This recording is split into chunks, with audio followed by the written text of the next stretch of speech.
Welcome y'all to another episode of Black Brilliant. I'm Vanek, and tonight we're digging into something that's real for so many Black men, what it means when life just don't let up.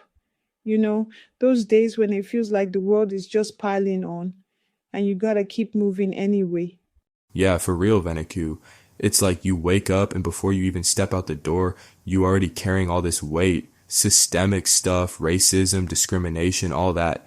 It's not just in the news, it's in the job search, the classroom, the doctor's office, even just walking down the street. And it don't matter how much you achieve, sometimes you still get looked at sideways. Absolutely. And it's not just the big headline grabbing stuff. It's those little microaggressions, the comments, the looks, the feeling like you gotta prove yourself over and over. It wears on you. I always say it's not one big blow, it's 1,000 paper cuts.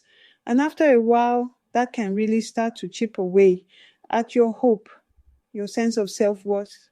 Man, that reminds me of my boy from back in high school. Smart as a whip, top of the class, did everything right, but he still got stopped and questioned just walking home just 'cause he fit some description. Like no matter how hard you work, you can't outrun those stereotypes. It's wild and honestly it's exhausting. And then you add in the economic piece, trying to provide, trying to build something when the odds are stacked. The pressure to be strong, to never show weakness, even when you're hurting.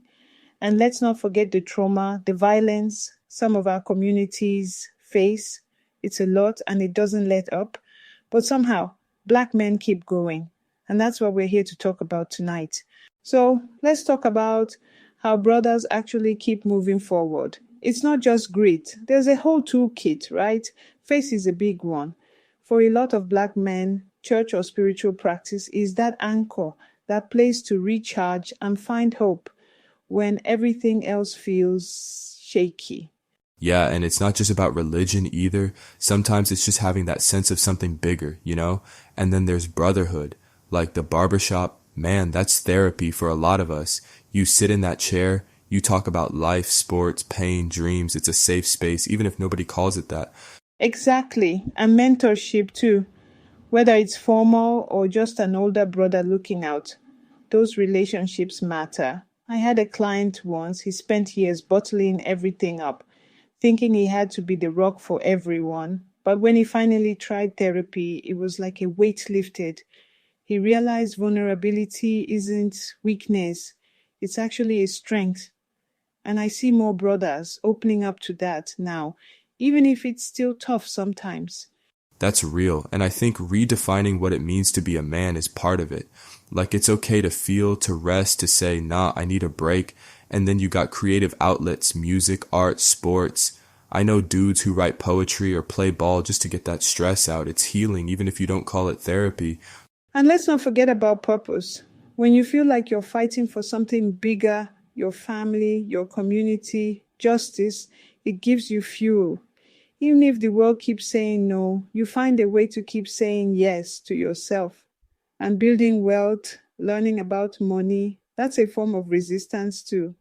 It's about making sure the next generation has a little less to carry.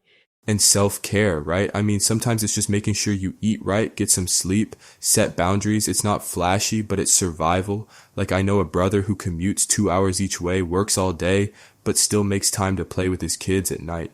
That's love, that's resilience. Or the young entrepreneur who keeps getting told no, but he just keeps hustling, keeps dreaming. That's what keeps us going. But look, it's not just about what you do on your own. It's about the village too. We gotta invest in each other, mentorship programs, telling our own stories, making sure therapy is actually for us, by us. When we create spaces where brothers can be real, where they can celebrate wins and talk about pain, that's when real healing happens. Yes, and amplifying those positive stories is huge. Too often, the only narratives out there are negative. We need to celebrate every achievement, big or small. And allies, if you're listening, it's not about swooping in to save anybody. It's about supporting, listening, investing in Black-led initiatives, and making sure your actions match your words. I remember organizing a block party last summer and we made it a point to honor the local fathers, gave them their flowers, literally and figuratively. You could see how much it meant just to be seen, to be celebrated. That kind of collective support, it changes things. It tells brothers, you matter. We see you.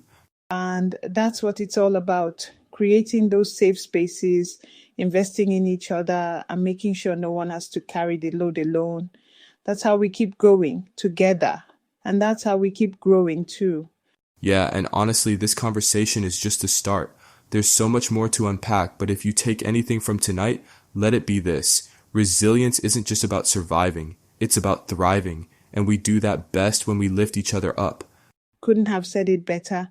Thank you for joining us, Ram. And thank you to everyone listening.